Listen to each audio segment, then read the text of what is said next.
মাছরাঙার বর্ষপূর্তি উপলক্ষে গাজীপুরে জাঁকজমকপূর্ণ আয়োজনে মাছরাঙা টেলিভিশনের 14 প্রতিষ্ঠাবার্ষিকী পালিত হয়েছে। আলোচনা সভা, কেক কাটা, বৃক্ষরোপণের মাধ্যমে বর্ষপূর্তি উদযাপন করা হয়।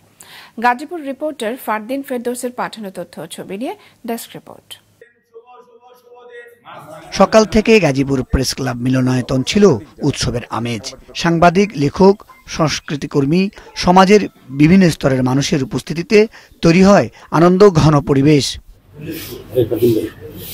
প্রেস ক্লাব মিলনায়তনে আয়োজিত অনুষ্ঠানে সভাপতিত্ব করেন প্রেস ক্লাব সভাপতি মোস্তাফিজুর রহমান টিটু। গাজীপুর প্রেস ক্লাবের সাধারণ সম্পাদক শাহ শামসুল হক রিপনের সঞ্চালনায় অনুষ্ঠানে স্বাগত বক্তব্য দেন মাছরাঙা টেলিভিশনের গাজীপুর রিপোর্টার ফারদিন ফেরদৌস। মাছরাঙা টেলিভিশন কর্তৃপক্ষের পক্ষ থেকে সকল শুভাকাঙ্ক্ষী দর্শক, আমাদের হাই অফিসিয়ালস যারা আছেন, আমাদের এখানে শিক্ষা নিয়ে যারা কাজ করেন, যারা পরিবেশ নিয়ে কাজ করেন, যারা বিভিন্ন সংগঠনের সাথে জড়িত আছেন, তাদের সকলকে আন্তরিক অভিবাদন এবং শুভেচ্ছা জানাই। অনুষ্ঠানে অতিথি হিসেবে উপস্থিত ছিলেন গাজীপুর পুলিশ সুপার চৌধুরী মোহাম্মদ জাবের সাদেক, ভাওয়াল বদরে আলম সরকারি কলেজের বাংলা বিভাগের বিভাগীয় প্রধান অধ্যাপক অসীম ভিভাকর, অতিরিক্ত জেলা প্রশাসক সোহেল রানা সহ প্রশাসনের ঊর্ধ্বতন কর্মকর্তারা। এ সময় খবরের পাশাপাশি মাছরাঙা টেলিভিশনের অনুষ্ঠানমালার ভূয়সী প্রশংসা করেন অতিথিরা। এই ধারা অব্যাহত রাখার প্রত্যাশা জানান তারা।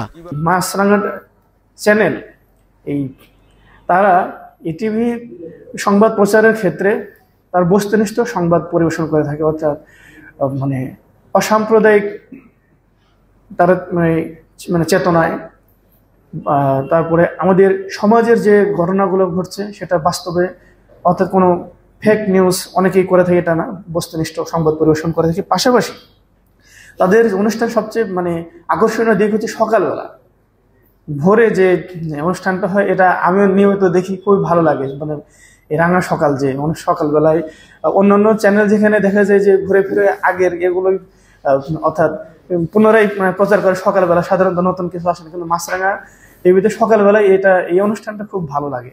পাশাপাশি তারা বিনোদনমূলক যে অনুষ্ঠানগুলো এগুলো আমাদের দৃষ্টি আকর্ষণ করে।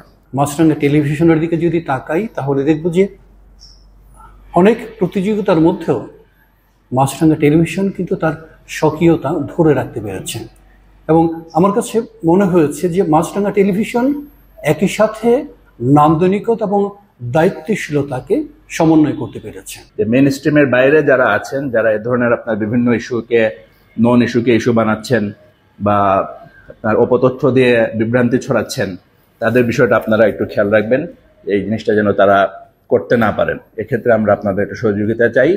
আর আমি আবারও মাছরাঙা টেলিভিশনের আরো সামনের দিনগুলো আরো রঙিন হোক।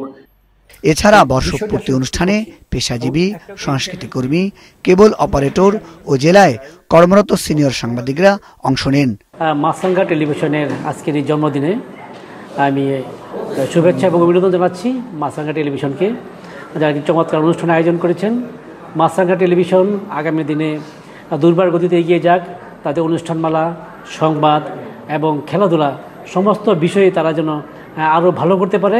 আমি উত্তরোত্তর সমৃদ্ধি কামনা করছি এবং তাদের আগামী পথে চলা মসৃণ হোক। মাছরাঙা টেলিভিশন প্রায় এক যুগ পেরিয়ে এখন 14 বছরে পদার্পণ করলো। আমরা আশা করব আগামী দিনে এই মাছরাঙা টেলিভিশন তার অতীত ঐতিহ্য এবং ভবিষ্যতে যাতে আরো নতুন নতুন সংবাদ নিয়ে তারা আসে, নতুন নতুন অনুষ্ঠান নিয়ে আসে, এটা আমাদের দর্শক হিসাবে এটা আমাদের কাম্য। আমি দেখেছি এই চ্যানেলটি দায়িত্বশীল সাংবাদিকতার পাশাপাশি জনমানুষের কথাও তুলে ধরে। এই চ্যানেলটির শুরু থেকেই আমি ছিলাম, এখনও এই চ্যানেলের সঙ্গে আছি। এই চ্যানেলের সংবাদগুলো আমি সবসময় দেখে থাকি। অনুষ্ঠান শেষে গাজীপুর প্রেস ক্লাব চত্বরে জারুল, বহেরা ও কাঠবাদাম সহ বেশ কিছু ফলদ, ঔষধি ও ফুলের গাছ রোপণ করেন অতিথিরা। মাছরাঙা নিউজ ডেস্ক।